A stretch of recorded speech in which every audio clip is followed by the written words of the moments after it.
Down to business.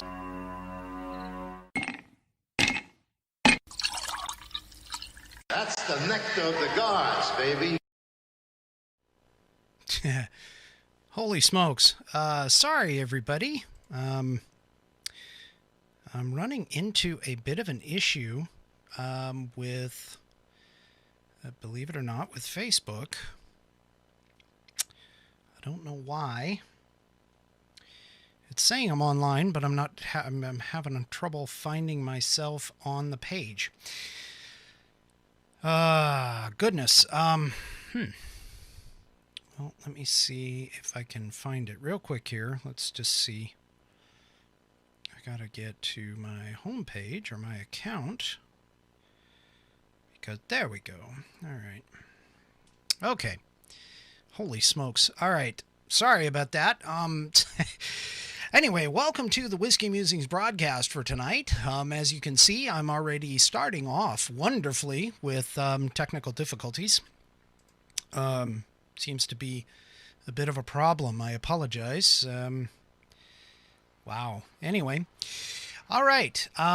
So, this week I was thinking about what I have whiskey in the name. I have alcohol in the name, but yet I haven't ever talked about alcohol.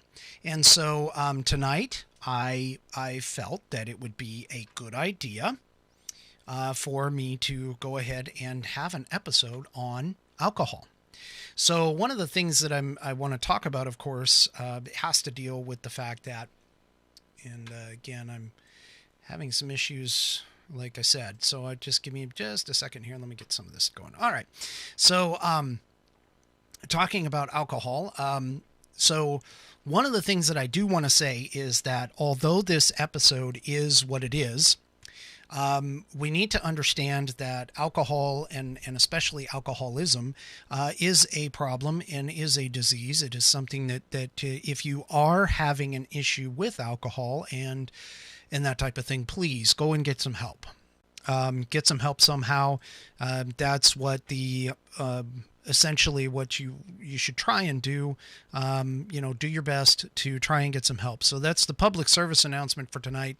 If alcohol is an issue for you, then please get yourself some help, because while it is legal to utilize and people can get really hooked on it, people can get stupid with it, as you will have some evidence after tonight on it. So anyway, wow. All right. So for those of you that don't know me, particularly from a personal standpoint, at one point I did go to school to become a bartender, and I went to school. I tried several, tried to get a job several different times. And realistically, what I can't really account for why, other than probably, let's be honest, I was, brand new to the business. I was young. I was, definitely didn't have any experience under my belt. And so it was really difficult, I think, from that standpoint, just like any other businesses out there. If you don't have experience, it can be a little daunting for businesses to jump on board with getting somebody brand new, especially in a service-related industry. Now, that being said, I also lacked one of the requirements that I think a lot of people don't seem to realize, is that when you're in a service-related industry, and that service-related industry happens to service a lot of your male counterparts, in a general sense, and I'm not accusing anybody of this, but in a general sense, typically what ends up happening is if you are not female as a bartender, you don't get the tips, you don't get the return customers, those kinds of things. Now, that being said, there are a lot of great male bartenders, and I am not going to I'm not going to diminish their capability or their abilities, capabilities, whatever, whatsoever. But that being said, because of the fact that I was young and totally inexperienced, fresh out of college, bartending college at the time, that kind of thing made it to where it was difficult to get a job, especially here in Seattle, in a very, very large city. So anyway, that being said, while I was in school, one of my roommate came by and actually described me to the instructor as the the Tom Cruise of the Tom Cruise of the class. I don't know where he got it. Maybe, I don't know. Well, Cocktail was pretty popular, shortly before I decided to do this. So anyway, I definitely am not Tom Cruise. I'm not even close to Tom Cruise. I don't have the looks, really, the looks. Anyway, but from alcohol, a lot of us get experience with alcohol early in life, and whether it's pre-21, I mean, let's be honest, even though 21 is a cutoff, high school, you're kind of looking at alcohol and that kind of stuff, and it's the bad boy image and that kind of thing, or bad girl image, whatever. The fascination with it, because it is taboo, is something that definitely takes on a certain sense of the world. Plus, when you're a teenager, you kind of think about trying to become your parents and become an adult and that kind of thing. Maybe not necessarily becoming your parents, but definitely becoming a partnership with your parents and becoming an adult. So in that sense, high school is typically about the time that you start dealing with alcohol. Well, I actually got my start a little bit earlier than that. And my first experience with alcohol was in my early teens, almost preteen, kind of out there. I was camping with my parents, and alcohol was definitely involved when you're sitting around the campfire. And so I was allowed to try a homemade Kahlua and cream. And, let's just say that I had a little too much. The next morning, I definitely had the hangover, and I got, I was pretty sick because of the hangover. So, I think that my parents actually attempted to teach me a lesson with that.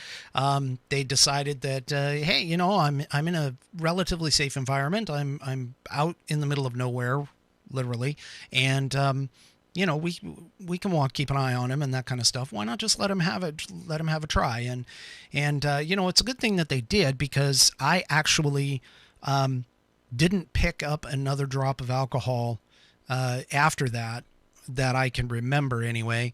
After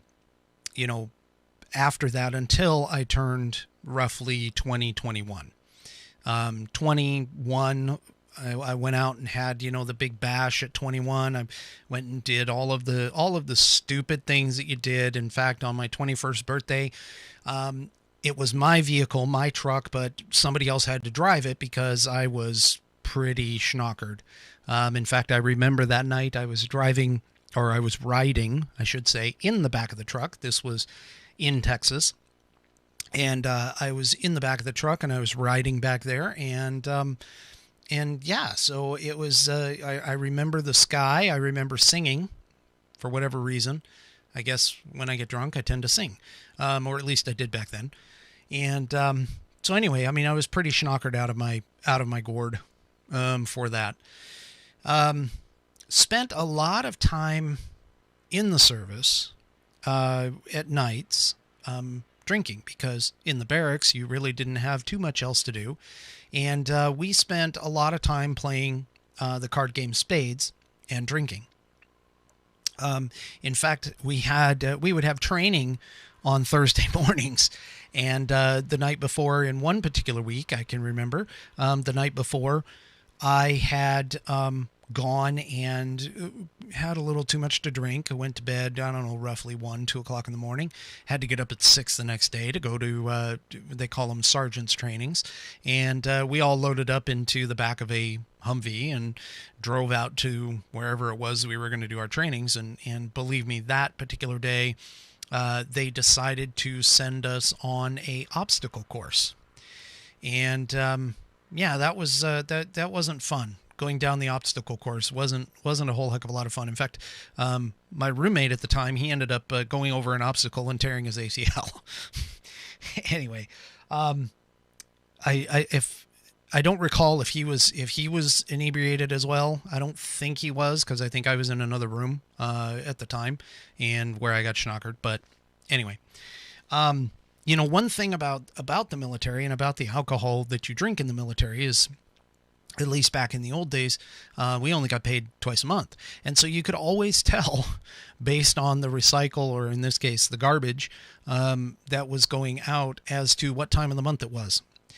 Mainly just because of the type of alcohol that was being brought. I mean, I had some pretty nasty stuff when I would end up losing, or gaining alcohol or buying alcohol toward, away from payday, when the bills were all paid and everything else, and later on in the month when I hadn't gotten to the next paycheck yet, but maybe it came up, I don't know, could be like a week away or whatever, I would end up getting the alcohol. I don't know if anybody remembers MD 2020 or Mad Dog 2020. I mean, it was this stuff that came in a bottle and it looked kind of like fruit punch, and they had different flavors, but oh my Lord, it was awful.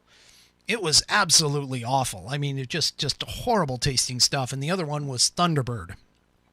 Thunderbird was another one that was just absolutely awful. And then, of course, for the beer, you could always tell, because when you started off in the start of the month, you had more of the higher end, let's say, beers, and then toward the end of the month, you had like Busch and Pabst Blue Ribbon and some of those other ones where, the quality of the beer was a lot less inclined. Money was always a big thing whenever you went out and you wanted to buy stuff and that kind of thing. So, anyway, so you could always tell the time of the month, how close it was to payday, and that depending upon the type of alcohol that was being drank within the space. So later on, as I left the service and that, I put a little bit of my drinking behind, not a lot, but then I went and I got involved. I've got another story from the service that I'll tell you, but this one is like my worst or situation that I was in with alcohol. So let me just continue. I'll come back to that. So anyway, after the service got out, I started dating my wife and we hung out. We did stuff, but shortly after we got married, we decided to purchase our first horses. And one of the things that we ended up doing is we ended up boarding the horses. And those horses, at the time, the place that we boarded them, we kind of became friends, or at least I should say I became friends with the horse people there that were there. And we ended up spending some nights up there. Well, one night in particular, the guy that lived at the house, we all got together and we were drinking and that kind of stuff. And he got the wild idea to go and do what's called a drunken rodeo. Now, this is not smart. Okay, this is definitely not smart. I mean, you come off a horse anyway, regardless, you can get seriously hurt. But if you do it when you're drunk, you don't have your sense about you whatsoever. Well, thankfully, my horse, even though he was realistically a schizophrenic animal, he took care of me. He actually did. He would not, no matter what happened, he would not go faster than a trot. And, he didn't do a lot of things. I think, in a sense, he was just very, very confused as to what was going on. But yeah, so we had some fun. We did some some rides and stuff, and of course the idea was to get the horses bucking, which thankfully mine never did. He ended up protecting me for the 2 or 3 times that I did try to do something with him when I was drunk.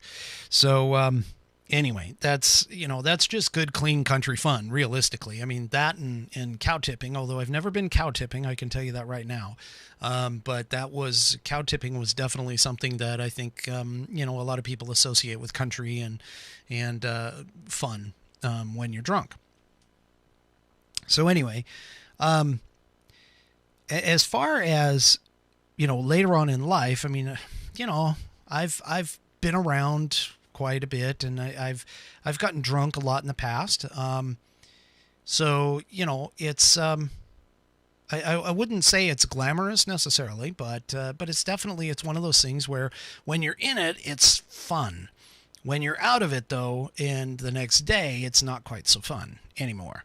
And obviously I've kind of moved around. I mean, I've had beer, I've had wine, I've had mixed drinks. Like I said, I was a bartender, so obviously I had to try a whole bunch of different drinks. And one of the drinks that, and of course right now I'm down to relatively straight whiskey, for my drink of choice. But one of the things that I did learn in bartending college had to deal with, the alcohols and you had your whites and you had your well drinks, and you had the coloreds, and then you had, the liqueurs, and you had the proper mixture of the well drinks to the liqueurs to make things taste great.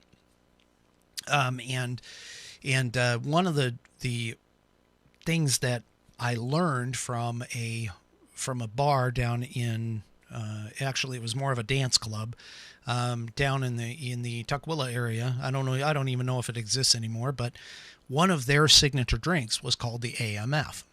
Now, AMF stood for Adios Motherfricker.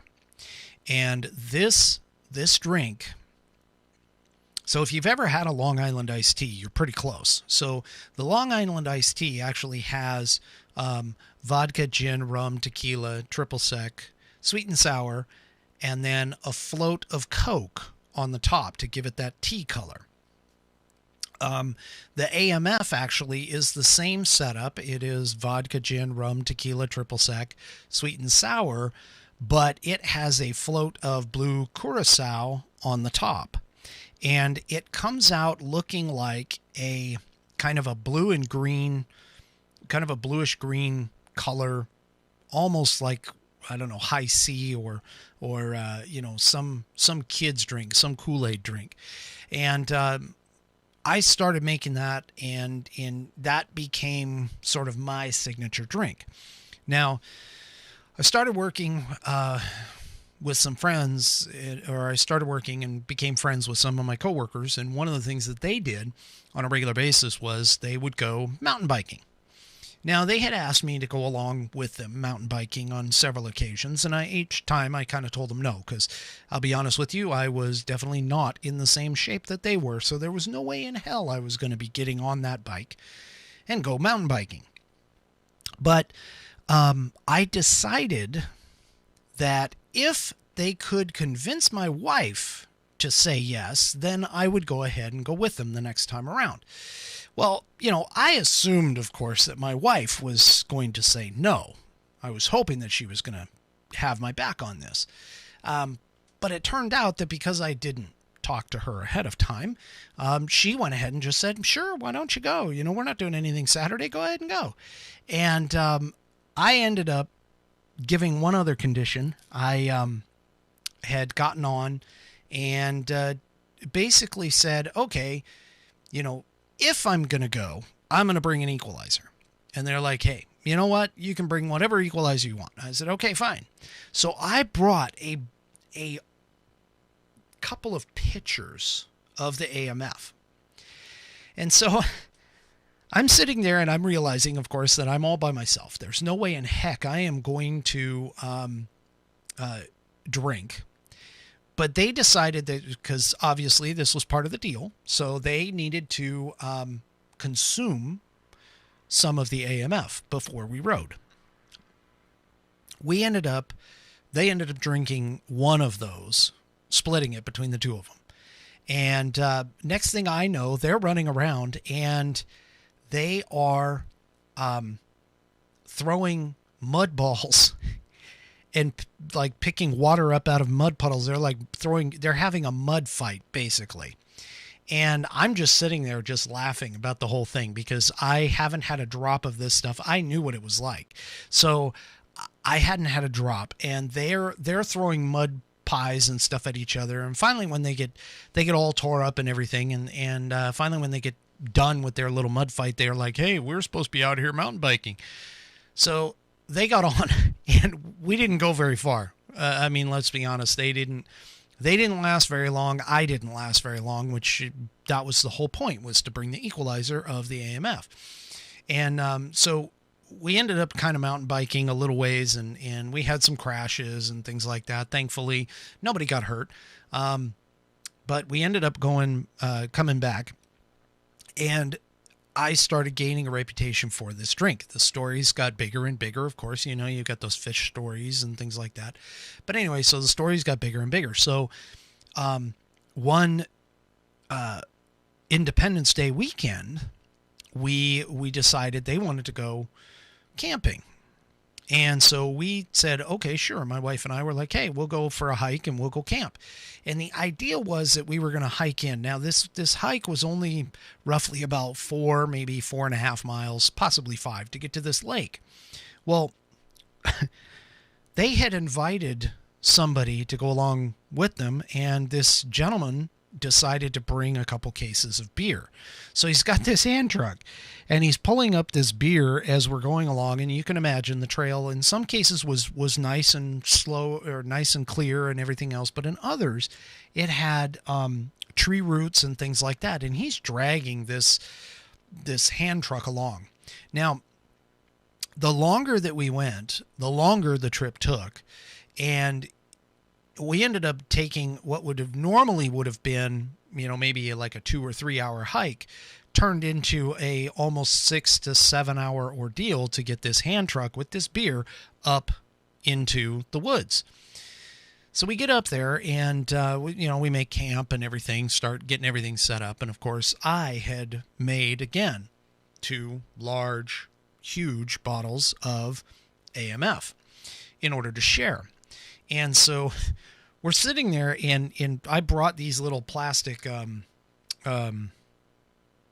they're not like Dixie cups, but they're like the little cocktail glasses, clear plastic cocktail glasses, and to drink the AMF with. And so we're sitting there and we're having fun. We're sitting around the campfire talking, joking, everything else, and we've got the AMF out. And my coworkers, I can't remember if they were married then. I don't think they were. I think they were dating. But anyway, the woman of the two, she's like, okay, fine, I'm going to drink this AMF. I'm going to give this a try because I've heard about it. I've heard all about, your mountain biking incident, and I want to take a look, and I want to see what this is like. So she gets a little bit of the AMF, and she takes a sip, and she goes, oh my gosh. She can't believe how much alcohol is in this thing. Now, keep in mind, I'm talking a half ounce of 7 different types of liquors each to a half an ounce of mixer, which is the sweet and sour. So, and unfortunately with this particular drink, if you don't get it right, you really don't get it right. I mean, it does not taste correct. So you almost have to, in a sense, you almost have to measure this thing out with a jigger in order to get it right. Because if you don't get it right, it's going to taste like crap. Well, if you make it right, though, it goes down very smooth. It's very, very much like a Kool-Aid, a very tropical kind of drink. I mean, you would have, like an umbrella with maybe some fruit or something on the umbrella as a garnish. But anyway, so she takes this thing and she puts it over the fire. And she's like, will it burn? And I'm like, I don't know. I've never tried. So she's holding the glass and she's standing there. And so she was, she's probably about 4.5 feet above the fire where the glass is. She goes and she pours it. And surprisingly enough, at least to me anyway, there's so much alcohol in the drink that the fire actually climbed the stream of alcohol, much like what you would see if somebody used, say, rubbing alcohol at 70, 80, 90%, and poured it onto a fire. It went up and shot up so fast. She got scared. She dropped the cocktail glass. Now remember, these little cocktail glasses, they're the clear plastic. They're completely clear. And so we picked it up afterwards and we take a look, and the fire had actually burned the lip of the cocktail glass where it was being poured. That's how close it got to her hand. And needless to say, I mean, that was, we thought it was funny. Could have been dangerous, but we thought it was funny. It was pretty cool. So from then on, I've relatively consistently tried to keep at least the ingredients on hand of this thing. I don't have any right now. I really don't. I got a few of them, but not everything. And so anyway, after that incident, she decided that the name was not AMF. The name was dubbed Rocket Fuel. And so that's what it was called. From that day on, in conversations with them, it was dubbed Rocket Fuel. So the AMF, it's definitely was one of my signature drinks. It was one of those drinks that, you could only drink maybe one, possibly two. And if I recall correctly, the price on this thing was somewhere in the realm of like $4 for a drink. And now keep in mind, I mean, this is back in like, mid 90s, late 90s. So today it probably would be like an $8 to $10 to maybe even a $12 drink. But you really didn't have to drink a lot of this thing. I mean, you could drink it, you could drink it and for, have like one and be perfectly fine. So that's kind of the whole, I guess you could say, the whole gist of the AMF. And the AMF, I'm not taking credit for it. It was somebody else's drink. I just basically went ahead and copied it, I guess. Stole it, I guess you could say. But anyway, so yeah, so that's the AMF. So this is okay. Sorry. So now that we've done that and we've talked about that, I'm going to go ahead and throw up the phone number. Oop. Let's do this. All right. So if you're out there listening and you have a story to relate, let's go ahead and bring that in. And while you're thinking about that and you want to go and call in, I would definitely appreciate it. Because frankly, these are definitely more entertaining when I have interaction with other folks. So if you have a experience, something that you want to talk about, give me a call. Go ahead and give me a holler. So anyway, my last story that I'm going to tell you, or the one that I alluded to earlier. So I was in the service, obviously, and spend a lot of time drinking because, in fact, one of my military mates said that he would get into positions where he would say, I have too much blood in my alcohol system, is what he would call it. So anyway, this one night I decided to get just totally schnockered, and unfortunately for me, or fortunately for me, I had some really good friends. I had a couple of really good friends that sort of watched over me. Well, they decided that I had had enough. And so they told me to go ahead and go to bed. So I went ahead. I did lay down, but of course I was way too drunk. Have you ever been drunk enough to where the whole place spins no matter what you do? I mean, you've got to stay sitting up. And that's pretty bad. I mean, it can be pretty bad. But anyway, so I was getting spun. You know, my mind was spinning, the room was spinning, and I just decided that okay, I'm not gonna lay here anymore. So I tried getting up. They pushed me back into bed. I tried getting up again. They pushed me back into bed. So I decided, since I had a window right next door to me, that I would go ahead and go out the window. Well, I was on the first floor. That was where my room was. They decided they were going to chase me, though, because my window opened up into a courtyard, and that only had one door. So I had to get out the window through the courtyard door and past them before they could come through the door to come get me. Fortunately, I was able to do that, and of course, it became a game. So we started kind of running around and stuff like that, and they kept trying to put me back into bed. Well, these barracks were actually 3 stories tall, and I ended up going up and they had outside stairwells, and I ended up going up the three stairs to the 3rd floor. Well, they were chasing me, and obviously, I didn't have any place else to go. So instead of going back down the stairs, I actually went over the railing and climbed down the outside of this brick building while totally drunk. And somehow I managed not to kill myself and not to get hurt. So I climbed down the outside of a 3-story brick building. And this isn't like, we're talking about the bricks that are, standard bricks with like a little bit of ledges in them, whatever. Honestly, I don't even remember doing it. I remember looking down from like the balcony part of it, but I don't remember going down the outside of the building. And apparently I climbed down it just like a ninja, which was kind of odd. But anyway,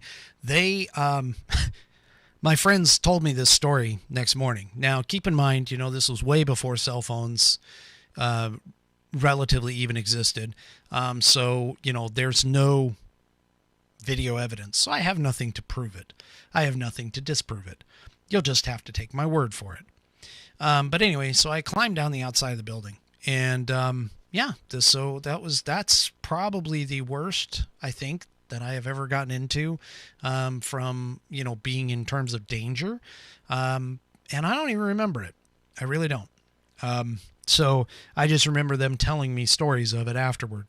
So, keep in mind that, again, alcohol can be very dangerous if you don't use it properly. Definitely, if you're gonna drink, make sure you have somebody around that is going to make sure that you get to where you're going and that you're safe. Okay? Anyway. Yeah.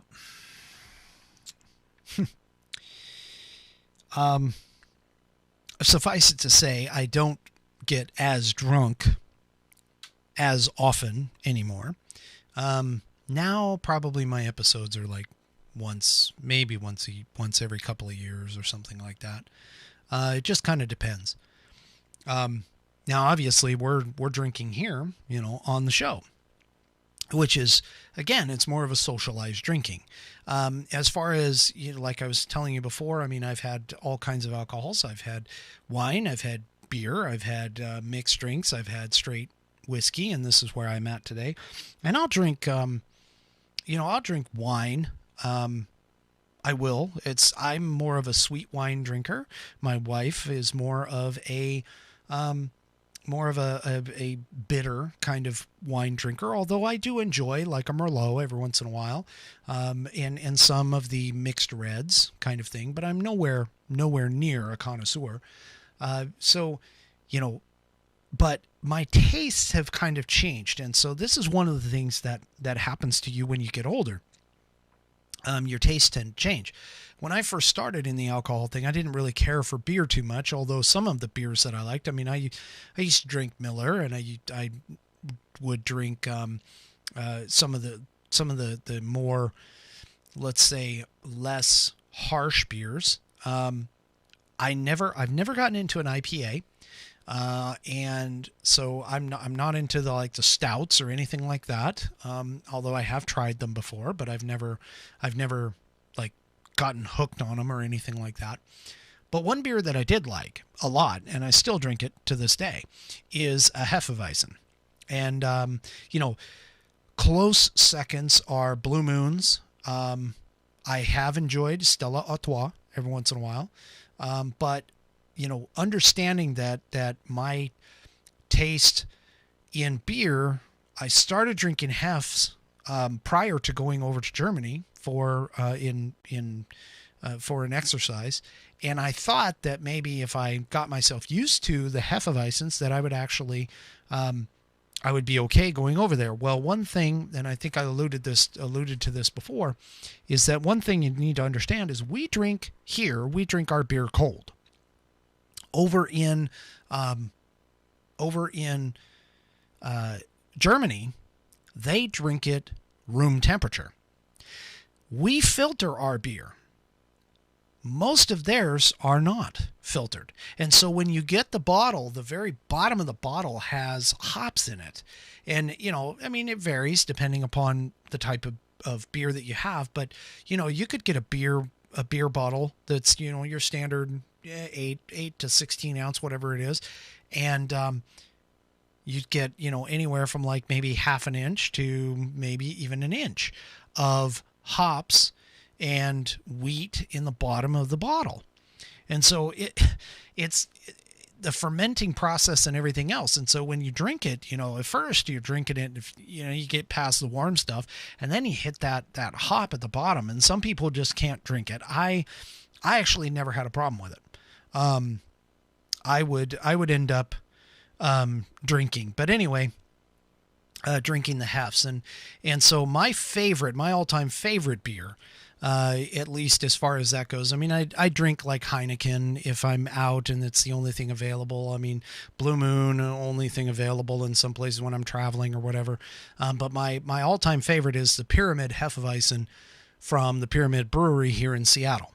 And I like that one a lot. If I'm out and not drinking, of course, the whiskey, if I'm out there and I'm drinking that kind of stuff, the beers are like nice for maybe a business meeting or something like that, that kind of stuff. So, from a beer drinking standpoint, and I'll enjoy a Corona Extra. I mean, whatever.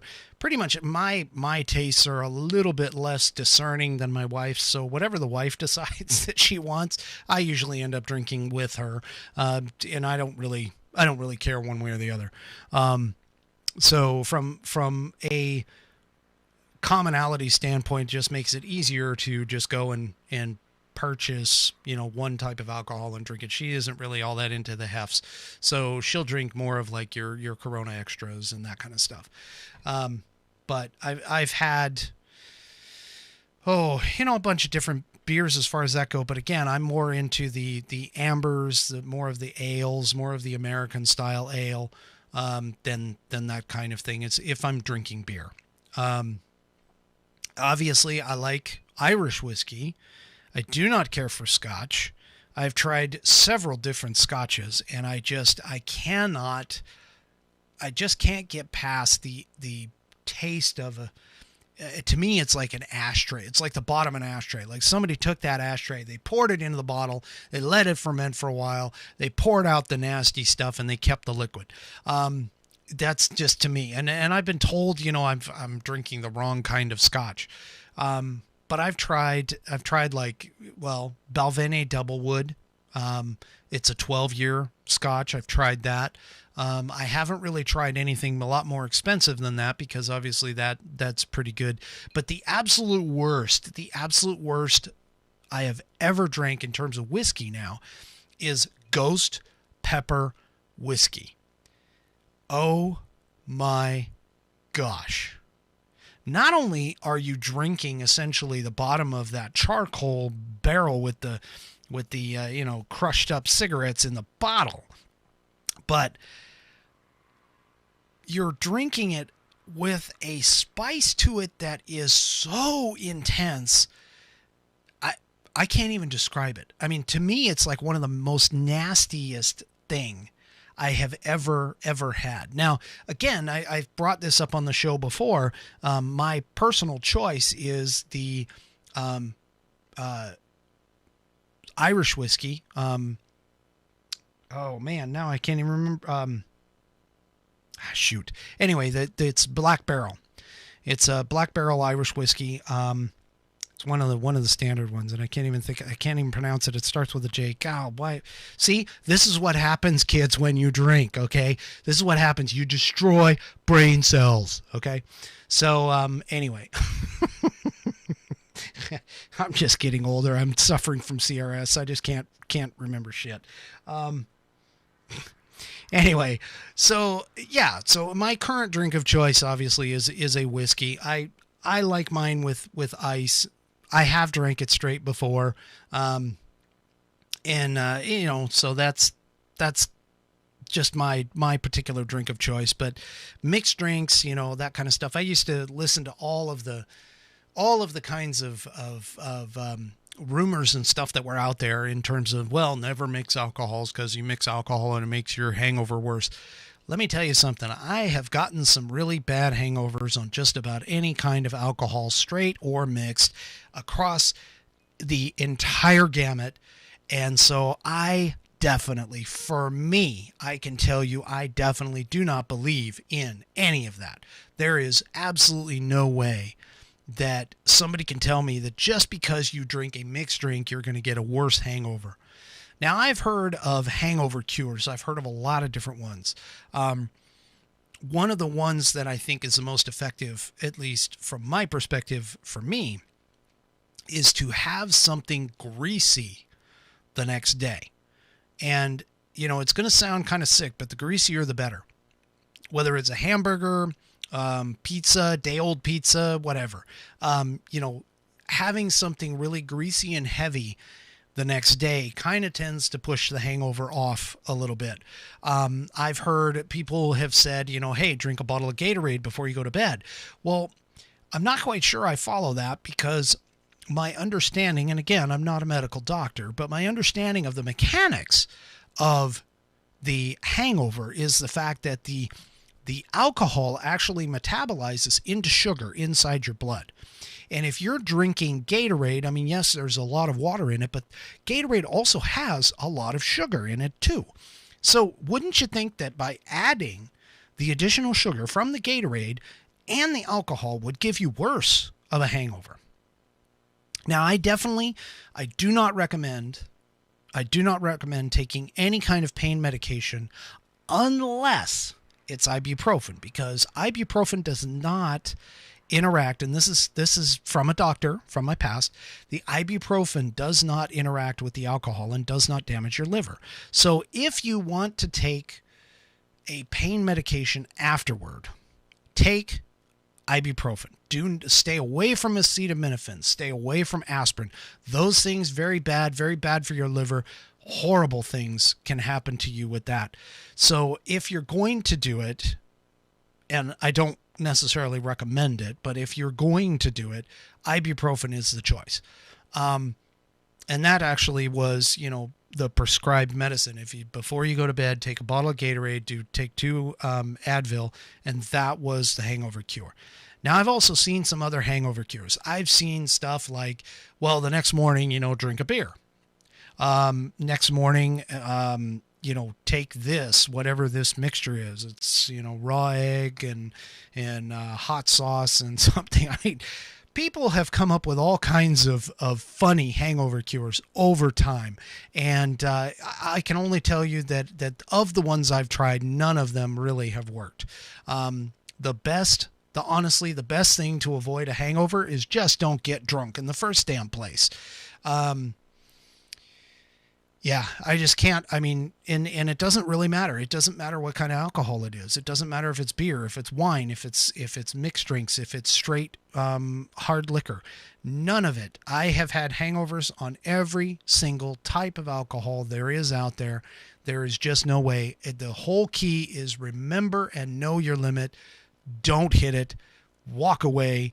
You know, if you're going to drink, make sure you drink responsibly, drink more of a socialistic aspect than it is to go and get absolutely, totally schnockered.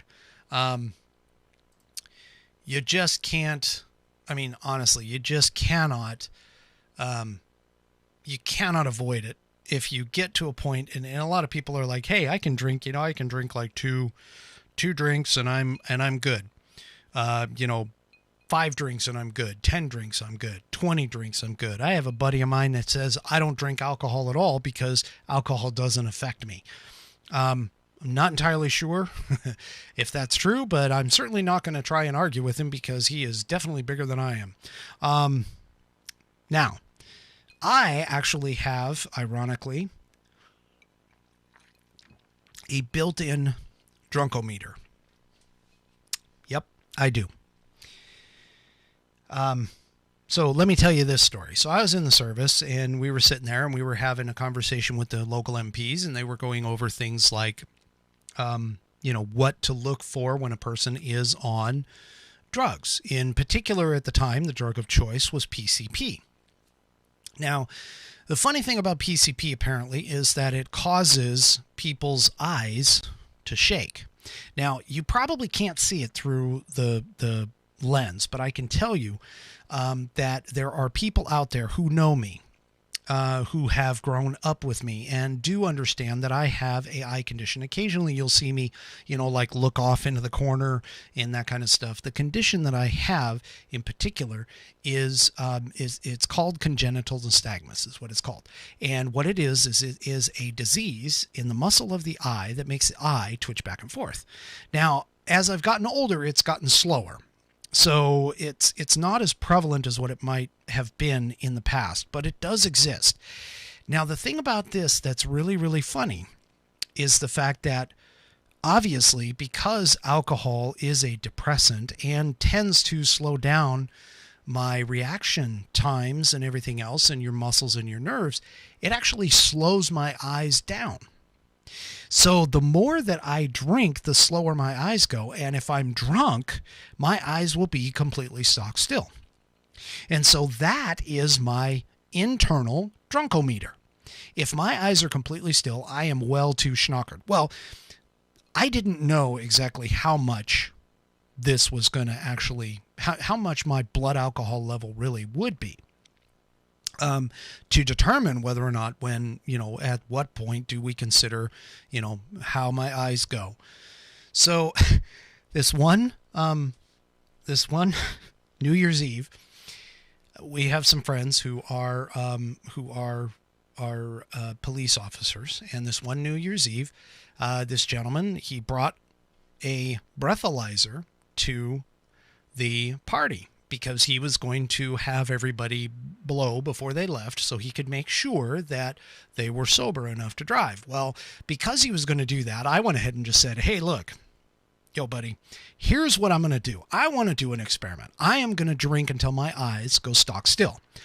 Once they do, I want you to breathalyze me so I can figure out what my blood alcohol level actually is when my eyes are completely still. And he was game. I mean, it was kind of fun. It was cool.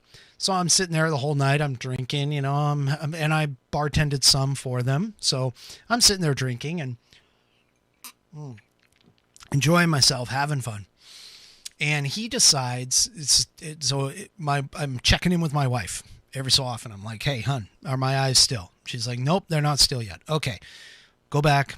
Still party. I mean, I'm not like slamming them down or chugging them. I mean, this is taking over, probably 3-4 hours for me to get this. And so anyway, so I'm sitting there and I'm drinking and finally get to a point like close to midnight where I go walking over and I'm like, hey, hon, can you go and can you check my eyes? And she takes a look and she goes, yeah, I can't see them moving. So I'm like, okay, breathalyzer time. So I go over and I blow the breathalyzer. Well, in Washington State, the legal limit is 0.08, or the limit is 0.08. If you blow above a 0.08, you are considered legally drunk. My eyes stop at 0.16. according to the breathalyzer. So if you ever see me out, if we're ever partying together and we're having fun and my eyes are completely stock still, I can guarantee you, no matter how good I feel, do not, under any circumstances, allow me to do anything that would be considered unsafe, because that's my internal drunkometer. It's kind of an interesting side note. I won't necessarily call it a side benefit to what I've got, but it's definitely a side note to it. So if you're ever out and we're having drinks or whatever, just make sure that if my eyes are stock still, it's too late. I'm already gone. You might as well just pack me up in the car and send me home. Make sure somebody else is driving though.